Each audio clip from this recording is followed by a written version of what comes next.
Napaka-ordinaryong pagkain at napakasimple, pero marami ang itinatawid sa atin sa gutom. Walang iba kundi ang saba. Sa lahat ng klase ng mga saging, ito ang bida-bida. Ginagawang minatamis, ginataan, banana Q, at kahit simpleng prito at laga lang. Masarap papakin, tag-araw man o tag-ulan. Ang all-time favorite nating ginagawang merienda, saging na saba. Dito sa Dumaguete, may kilalang street food na masarap daw combo sa kanilang saging na saba, ang kumbo. Itsurang pamaypay, kaya ang tawag nila pinaypay. Para rin itong maruya na binudbura ng asukal. Si Roselyn, 15 taon nang nagluluto ng kumbo.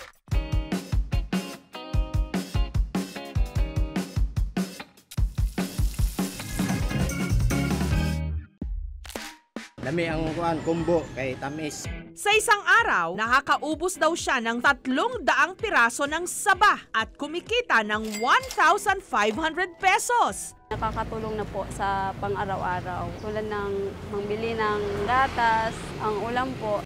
Ang sabi naman ng mga Bicolano, aba, may masarap din kaming meriendang saba, itsurang saba fries. At dahil mahilig sa gata, ang mga Bicolano, iniluluto rin nila ito sa gata. Ang tawag nila, pinakro. Ang nanay ko lagi nagpapakro ng saba. Pag nagluluto siya, tinitignan ko kung paano yung paggawa niya. Si Nanay Josefina, kahit 63 anyos na, siya pa rin mismo ang umaakyat sa puno ng nyog para sa gagamiting gata ng kanyang pinakro.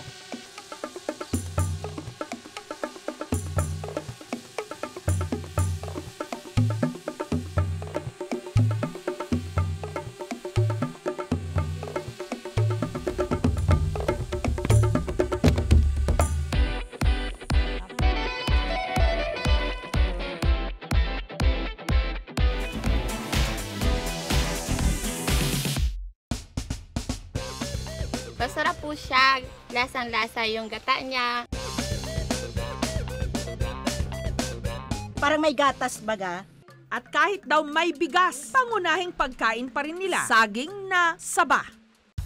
Dahil saging ang usapan, dayo tayo sa pinakamalawak ang sagingan sa tinaguriang Banana Capital of the Philippines, Davao.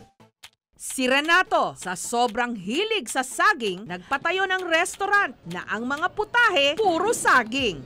Ang tawag niya rito, sagingis cuisine. Marami tayong ine-export na bananas. Sabi ko, bakit nga hindi makagawa ng isang restaurant na nakafocus lahat sa saging? Ang kanilang banana Q, pwedeng lagyan ng white chocolate at caramel syrup. Pwede rin itong budburan ng candy sprinkles at mani. Nagko-complement yung lasa kahit ano yung ilagay mo na dip dito sa saging.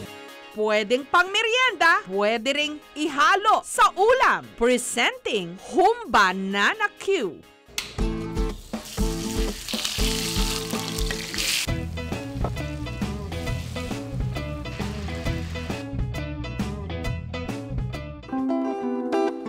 Blend yung tamis at saka yung alat. Hindi siya mahirap muyain kasi sobrang lambot ng karne.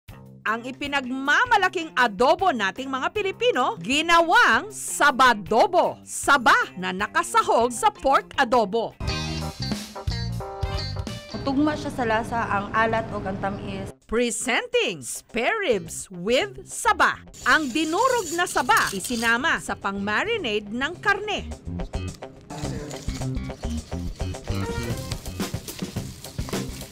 Ang sauce naman ng spare ribs, meron ding dinurog na saging na saba. Bibake natin siya sa oven within 2 hours. KMJS na yan! Ang saging na saba, mayaman sa protina, vitamins A, B, and C, iron at dietary fiber. Dahil dito ang ilan, isinasama ang saba sa kanilang diet para pumayat. Bata pa lang daw, tabain na si Vince. Pagtuntong niya ng high school, tumimbang ng 105 kilos. dumaan ako sa bullying. Pag mataba ka, ikaw yung number 1 na target. Pag yung mga barkada ko, birthday nila, "Uy pre, higa ka na. Mansanas na lang kulang, ikaw na yung handa namin." Literal na baboy yung tawag sa'yo, kaya ikaw yung nagiging tuksuhan talaga. May tumawag sa akin na baboy, Majin Buu, yung parang sanay ka na. Minsan nga, mas hindi pa ako sanay kapag di ako tinatawag na ganun. Pagdating naman ng kolehiyo, umabot ito ng 145 kilos. May one time sa eskwelahan, hinihingal ako. May times na yung ibang subjects namin, 3rd floor, kailangan mo akyatin yung 3rd floor na yun. Pagdating mo doon, pagod na pagod ka, tapos hinahabol mo yung hininga mo. Pero hindi ito naging hadlang para si Vince magka-love life. Biglaan na lang sa text. Akala niya, yung ka-text niya, physically fit, matangkad. Tapos nung nagkita kami, naging boyfriend-girlfriend kami.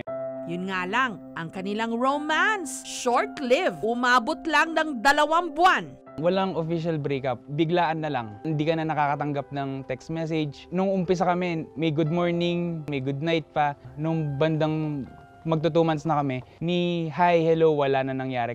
Matapos ang breakup, tumutok si Vince sa pag-a-apply ng trabaho. Pero katulad ng kanyang love life, muli na broken-hearted siya. Hindi raw siya natanggap sa mga in-applyang trabaho dahil sa kanyang timbang. Dumaan ka naman sa process, nag-aral ka, kinuha mo yung 4-year course na yun. Pero napaka-unfair lang kasi na-reject ka sa weight mo lang. Naiisip ko, hindi mo naman kasalanan, natabain ka talaga. Nag-diet siya at ang nabasa niya raw na effective pang dieta, saba. Kita ko siya sa internet, siya yung pamalit mo sa rice. Pwede din siyang maging dessert mo kung nagki-crave ka ng sweets. Lahat na siya. Gusto mong pumayat, gusto mong mabusog, gusto mong satisfy yung craving mo, kumain ka ng saging na saba. Nag-umpisang magsaba diet si Vince nito lang Enero at matapos ang 6 na buwan, heto na siya ngayon. Ang dating 145 kilos, 85 na lang. Nag-gym ako 5 times a week, tapos I play volleyball, basketball, badminton, tapos swimming. Yun na nga, dahil sobrang gusto mo ng pumayat, lahat gagawin mo. Para hindi raw mawala ang mga sustansya ng saba, hindi niya ito iniluluto. Magpapasalamat ako sa saging na saba kasi siya talaga yung tumulong sa akin. Yung saging na saba nga, siya yung nagiging energy mo pag mag-gym ka kasi nga mataas siya sa potassium, tapos alternative for carbohydrates. So siya yung tumutulong sa'yo kahit hindi ka na kumain ng rice. Mas healthier option. Ang nire-recommend natin, kakainin mo siya ng uncooked. Kasi pag uncooked siya, mataas ang kanyang fiber. Kailangan natin ng fiber kasi ang fiber forms the bulk of your food. Yung appetite natin ay bumababa, contains potassium. Kasi para hindi mag-retain ang water. Nakakadagdag din kasi sa timbang natin ang extra water. Sa dieting, everything must be eaten in moderation. Walang omission. Kasi kaya nga, di ba, yung food pyramid, kinonceptualize natin, lahat yun kakainin mo kasi ang nutrients na nakikita mo sa isa, wala dun sa isa. Like kung puro saba ka lang, paano protein mo, paano fat mo, kailangan din natin ng fat. Kung ang mga katulad ni Vince, pang dieta ang saba, ito naman ang ipinantatawid gutom ng maraming Pilipino. Pwedeng kaining simple lang, pwede rin namang i-level up, pang mahirap, pang mayaman. Ito talaga ang saging na for all seasons. Thank you for watching mga kapuso. Kung nagustuhan niyo po ang videong ito, subscribe na sa GMA Public Affairs YouTube channel. And don't forget to hit the bell button for our latest updates.